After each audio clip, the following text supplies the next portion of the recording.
Amidst the chaos of the brutal and bloody war, victory seems within grasp as the enemies lay defeated. Among the debris and wounded bodies, a lone enemy soldier lies on the ground in critical condition. Compassion stirs within the hearts of the victorious soldiers who approach him, intending to end his torment. However, their attempts only exacerbate his agony, the rough manner in which they try to end his suffering falling short. This is when we are introduced to our MC, a soldier named Wom. He becomes annoyed at his comrades' failed attempt. He pushes them aside, prepared to finish the job properly. Gripping his sword with purpose, he swiftly ends the wounded man's suffering, granting him a merciful release. To truly understand Wom, one must journey back to the time when he was known as Takakura Reizu, an ordinary man living in modern-day Japan.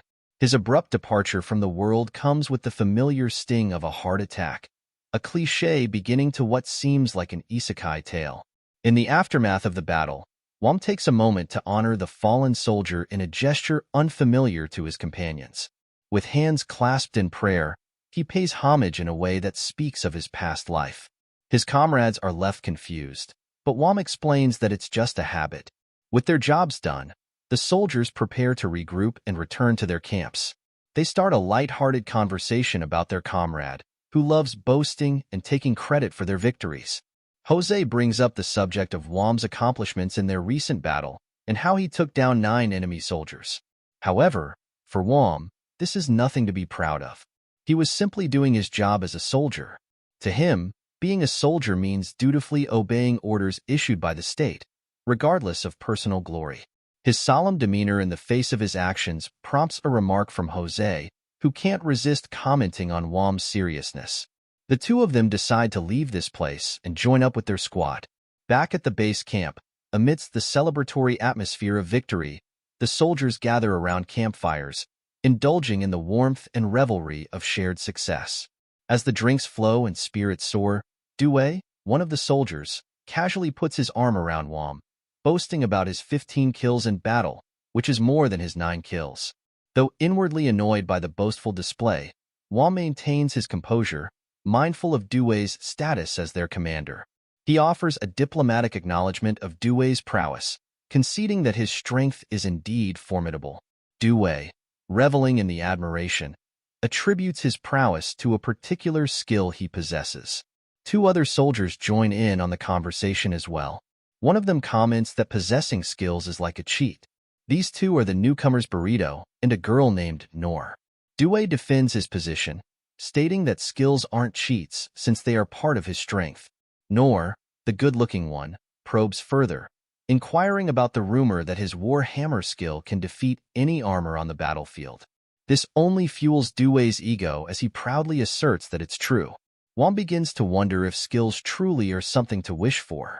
Jose answers this question with a simple explanation. For them, magic is something they can only have in their dreams, but a skill might be a remote possibility. They are like superhuman physical abilities. Due possesses one such skill. Jose describes it as a powerhouse move, which is a guaranteed kill technique. Wom becomes intrigued. By having such skills, a single soldier becomes capable of changing the tide of the battle. Jose makes a light-hearted jest, suggesting that skills could make them rich if they had them. He directs a curious question towards Wom, inquiring if he would desire a skill of his own. Wom, ever pragmatic, responds with a touch of dry humor, stating that he would entertain the idea only if it was free. As their conversation continues, Jose gestures towards a peculiar figure among them, a rare magic user within their squad. He prompts Wom, asking if he has any interest in becoming a magic user. In response, he admits that being able to use magic would be great, even if it remains but a distant dream for him. Seeing an opening for some good-natured ribbing, Jose decides to playfully tease his usually serious friend. It's a rare moment indeed when Wom talks about his dreams, and Jose isn't going to let it pass without some gentle mockery. Commander Due joins in on the fun, adding his own jests to the mix. However, their attempts to ruffle Wom's stoic demeanor prove fruitless. He remains unfazed, his mind already drifting towards the solace of sleep. Putting the jokes aside, Commander Due steers the conversation towards more pressing matters, their battle plans for tomorrow. They will be fighting many battles soon. Their adversaries will be none other than the formidable Mired, a foe known for their resilience and tenacity on the battlefield. Their most recent victory was against the Liberatoa Federation. This has left them in complete shambles. Meanwhile, the Highserk Empire has begun gathering their troops in Saria City, which is in the northwestern part of the former kingdom of Konoha. Once they merge with them in Saria, they will attack the Mired together. Due comments that it's been fun so far. However, from tomorrow onwards, the real challenge will begin. The weight of these words can be seen on all of their faces as Due tells them to prepare themselves. Fast forward to the next day, and we are in the midst of the battle. After fighting for so long, fatigue begins to take a toll on Wom. As he fumbles a bit, he suddenly finds himself being attacked from behind. He hears the sound of a sword clashing with armor. When he turns around, the soldier is already dead with Due standing next to him counting his 10th kill. For some reason, Wom finds himself distracted. Due points this out as well. This happens again as they march towards Saria City. As they arrive in the city, the stark reality of the citizens' plight becomes apparent. The war has left its mark, casting a shadow of misery and poverty over the once vibrant streets. Now that they have arrived, all they need to do now is wait till tomorrow. In the meantime, Jose suggests a drink with the commander, a proposition to which Wom readily agrees. As they walk through the city, the sight of beggars and prostitutes, their faces etched with the scars of hardship, serves as a reminder of the toll exacted by war. Amidst this, one prostitute seizes Wom, imploring him for work. He refuses, but the desperate look in her eyes catches his attention. He offers her a small sum of money to alleviate her immediate hunger. The woman is brought to tears by this small generosity. She quickly takes it and disappears into the dark alleyway. Witnessing this act of compassion, Jose cautions Wom against such acts of kindness. If word gets around, they might soon find themselves surrounded by beggars. He tells him not to let his good nature get the better of him. Wom agrees to be more careful. Jose makes a note of his contrasting personality. Despite his generosity, he becomes a killing machine on the battlefield. But it's like what he said earlier, they are soldiers no matter what. Seeing all these poor people, Wom is reminded of his past. He too was born into poverty. His house was nothing but a run-down old shack. They didn't have enough to eat, and farming wasn't enough to meet their needs. This is why he became a soldier. The supply of funds from the army helped his family survive. Without it, they would have been the same as these beggars. Due informs them that Saria, formerly known as the Konoha Kingdom, wasn't always this free and inhospitable. It was once a fertile land. 5 years ago, this area wasn't Highserk territory like it is today. Back then, Konoha had already been strengthening its borders, interfering with Highserk. Due was present when they had to fight a battle to protect a village. Back then it was an abundant land with lots of people and delicious food. Now that is nowhere to be seen. But the question remains, how did it end up like this?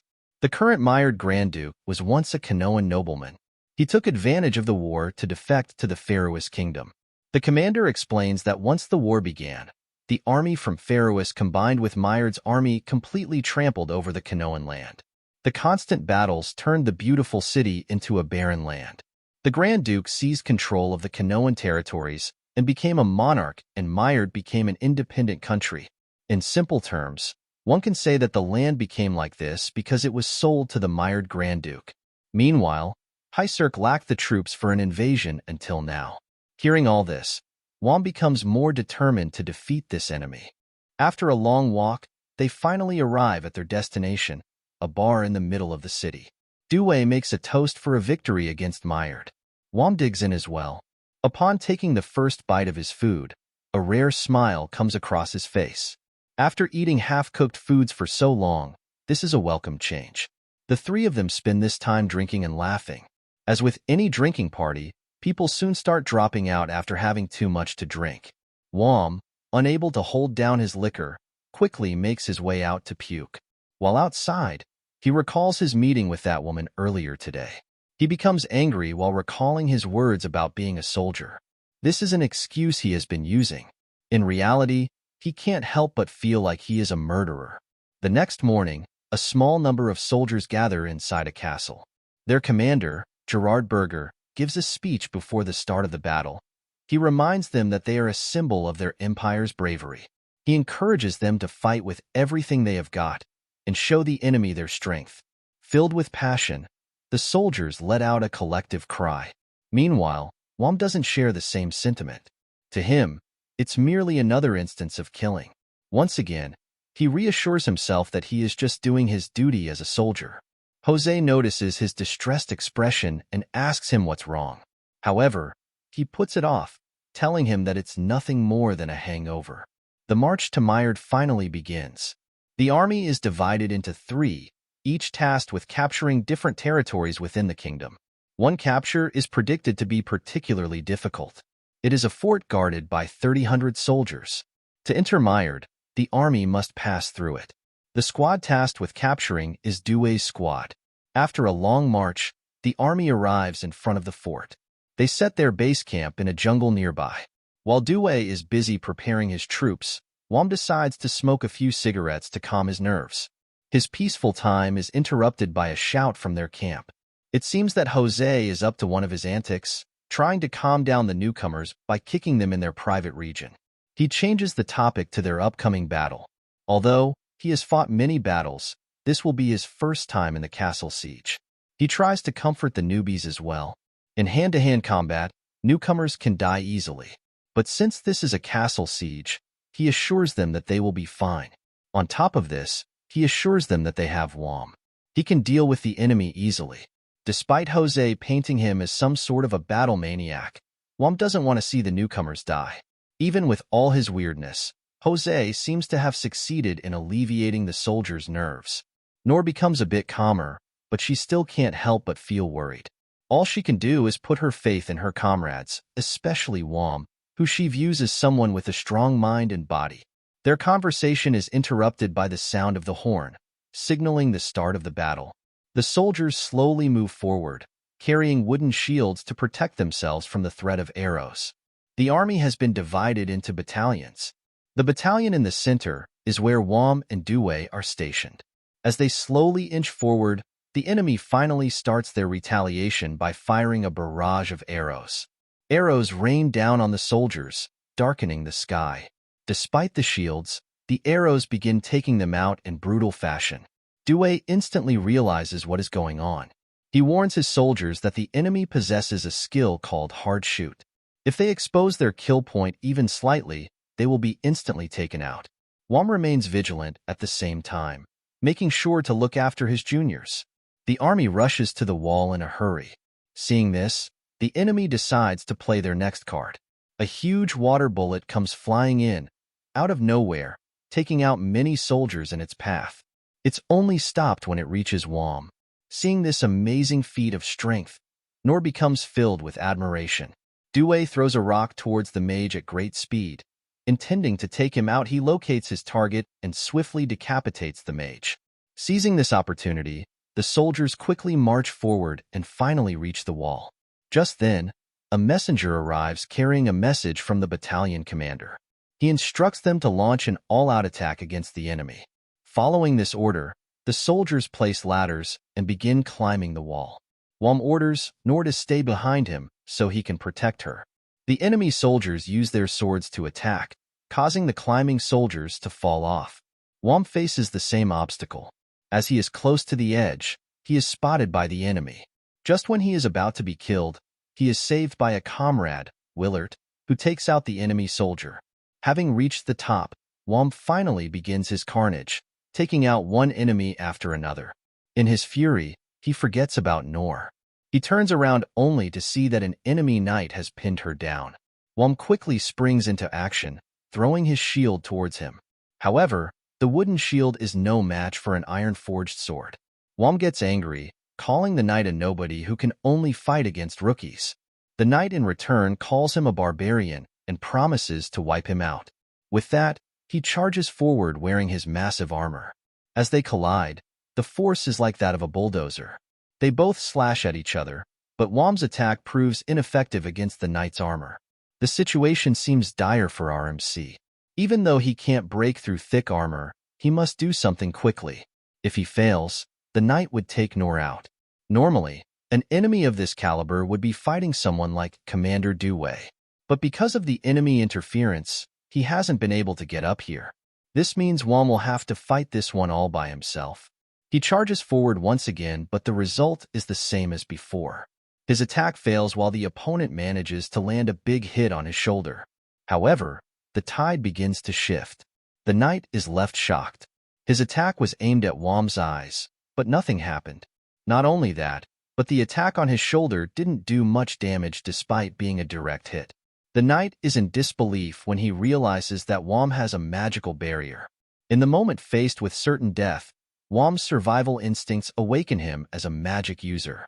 Frustrated, the knight charges forward to finish him off. But it's no longer the same battle. Wom swings his sword with great strength, cutting through the armor. With one attack, he successfully takes out this Goliath. In his last moments, the knight can make out a demonic smile adorned on his face. The rest of the soldiers are in total disbelief, seeing their commander die. But it's no time to rest. In a huge blast, Commander Dewey breaks through to the top as well. Now that the battle has shifted in their favor, Wom gets a few moments to rest. He decides to check up on Nor, who is still lying on the ground injured. Fortunately for her, the injury is nothing more than a flesh wound. Wom instructs her to be careful as they're still in the middle of a battle. His mind wonders about his newfound power. He goes on a rampage once again.